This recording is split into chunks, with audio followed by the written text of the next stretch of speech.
नमस्कार विद्यार्थियों, आज हम 9वीं कक्षा की दूसरी इकाई का प्रथम कविता कह कविराय इसके बारे में पढ़ेंगे। इसके रचयिता गिरधर जी हैं। गिरधर जी ने अपने कुंडलियों के माध्यम से हमें सामाजिक गुणों को अपनाने की बात समझाई है। बच्चों, कुंडली ये दोहा और रोला को मिलाकर बनाया गया है। कुंडली की एक विशेषता यह है कि यह जिस शब्द से शुरू होता है उसी से इसका समापन भी होता है। इन 6 कुंडलियों को हमें इस प्रकार समझाया गया है। पहली कुंडली में गिरधर जी कहते हैं कि इसमें गुणों की महत्वता को दर्शाया गया है। दूसरी कुंडली में लोगों की स्वार्थपरता का वर्णन किया गया है। तीसरी कुंडली में ऐसे लोगों का वर्णन किया गया है जो ऋण लेकर लौटाना नहीं चाहते और भूल जाते हैं। चौथी कुंडली में यह बताया गया है कि किसी भी कार्य को बिना सोचे समझे हमें नहीं करना चाहिए। और पांचवी कुंडली में पुरानी बातों को भुला देने का संदेश दिया गया है। छठी, इसमें ईश्वर और अच्छे कार्यों पर बल देने की बात की गई है।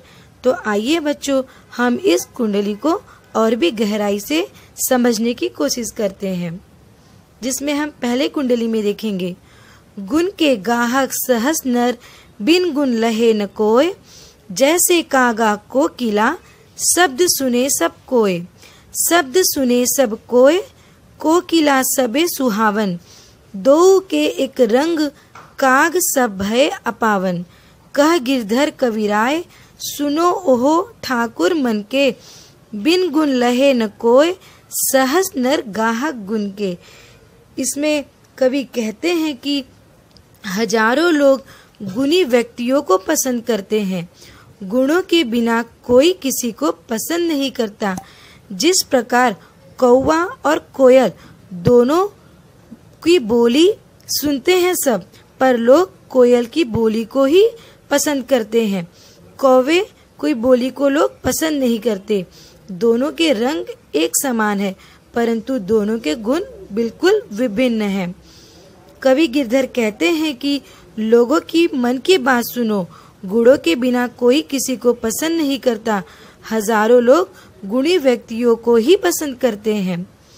दूसरे कुंडली में कवि कहते हैं कि देखा सब संसार में मतलब का व्यवहार, जब लगी पैसा गांठ में तब लगी ताको यार, तब लगी ताको यार, यार संग ही संग डोले, पैसा रहा न पास यार मुख से नहीं बोले, कह गिरधर कविराय जगत का ये ही लेखा, करत बेगर्जी प्रीति मित्र कोई बिरला देखा।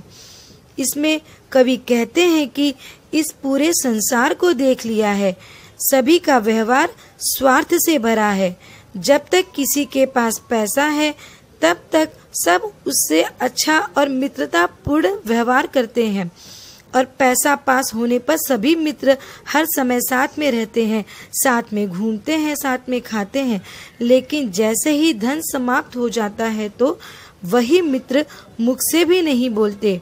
कवि गिरधर कहते हैं कि यह संसार का सही तरीका है कि जब तक पैसा है तब तक लोग उस व्यक्ति को पूछते हैं, लेकिन जैसे ही पैसे की समाप्ति हो जाती है लोग मुख से भी नहीं बोलते। ऐसे मित्र हमें हर जगह मिलते हैं, लेकिन जो बिना पैसा होने के बावजूद भी बिना स्वार्थ के अगर कोई प्रेम करता है तो ऐसे मित्र हमें बहुत ही कम मिलते हैं। तीसरे कुंडली में हम देखते हैं कि कवि कहते हैं, झूठा मीठे वचन कही, ऋण उधार ले जाए, लेत परम सुख उपजे, लेके दियो न जाए, लेके दियो न जाए, ऊंच अरु नीच बतावे, ऋण उधार की रीति, मांगते मारन धावे, कह गिरधर कविराय जानी रहे मन में रूठा, बहुत दिनों हो जाए कहे तेरा कागज झूठा।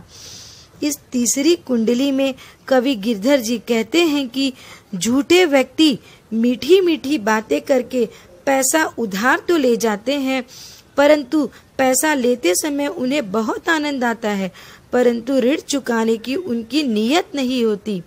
पैसा लौटाने का समय आता है तो वह विभिन्न प्रकार की बातें अर्थात बहाना बनाते हैं।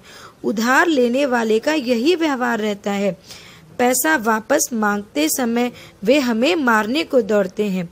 कवि गिरधर कहते हैं कि ऋण लेने वाले मित्र मन में रूठे रहते हैं और जब बहुत दिन हो जाते हैं तो कहते हैं कि तेरे ऋण वाले कागज ही झूठे हैं, अर्थात वह ऋण तो ले लेते हैं लेकिन ऋण देने की जब वक्त अर्थात जब समय आता है तो वह अपने अच्छे से अच्छे मित्र को भी भूल जाते हैं और अपने कर्ज देने वाले व्यक्ति को पराया समझते हैं और कहते हैं कि तुमने मुझे ऋण ही कब दिया और तुम्हारा तो ऋण कहाँ लिखा है, तुमने जो ऋण दिया है अर्थात जिस कागज में तुमने लिखा है वो तुम्हारा कागज भी झूठा है।